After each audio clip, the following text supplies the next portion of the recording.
সংস্কারের বরাদ্দ সম্পূর্ণ হওয়ার পরও সড়কের দুপাশে থাকা গাছের জটিলতায় আটকে আছে দিনাজপুরে হিলির প্রায় ৩.৫ কিলোমিটার সড়কের সংস্কার কাজ। দীর্ঘদিন ধরে সড়কটির সংস্কার না হয় ভোগান্তিতে পড়েছেন এলাকার হাজারো মানুষ। পৌর কর্তৃপক্ষ বলছে আরেকটি টেন্ডারের মাধ্যমে গাছগুলো অপসারণ করে দ্রুত সংস্কার কাজ শুরু করা হবে।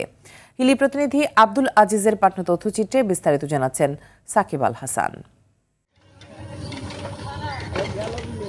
দিনাজপুরের হিলির হাসপাতাল মোড় থেকে ইসমাইলপুরের শেষ মাথা পর্যন্ত প্রায় ৩.৫ কিলোমিটার সড়কের এমনই বেহাল দশা। গেল বছর ৭ কোটি টাকা ব্যয়ে মেসার্স শরীফ অ্যান্ড সন্স নামে একটি ঠিকাদারি প্রতিষ্ঠান সড়কটি সংস্কারের কাজ পায়, কিন্তু টেন্ডারে থাকা শর্ত অনুযায়ী সড়কটি প্রশস্ত করতে গেলে সড়কের পাশের এসব গাছ অপসারণের প্রয়োজন দেখা দেয়। এতে আটকে যায় সংস্কার কাজ।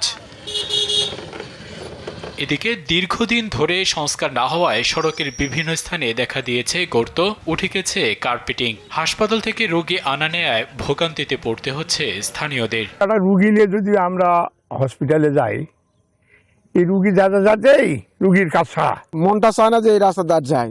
ভাঙ্গাচুরা বেহাল দশা, কোনো এখানে খবরই নাই। এখানকার রাস্তা গর্ত, মাঝে মাঝে গর্ত, আর গ্যাসের আবার কোমরে ব্যথা হয় পরে। কলেজে যাই প্রত্যেকদিন, এই যা রাস্তার যে বেহাল অবস্থা, খুব ভয় লাগে, চলাফেরা করতে মুশকিল হয়। দ্রুত সমাধানের আশ্বাস পৌর কর্তৃপক্ষের। এই গাছগুলো কর্তন না করলে রাস্তার কাজগুলো করা সম্ভব হচ্ছিল না।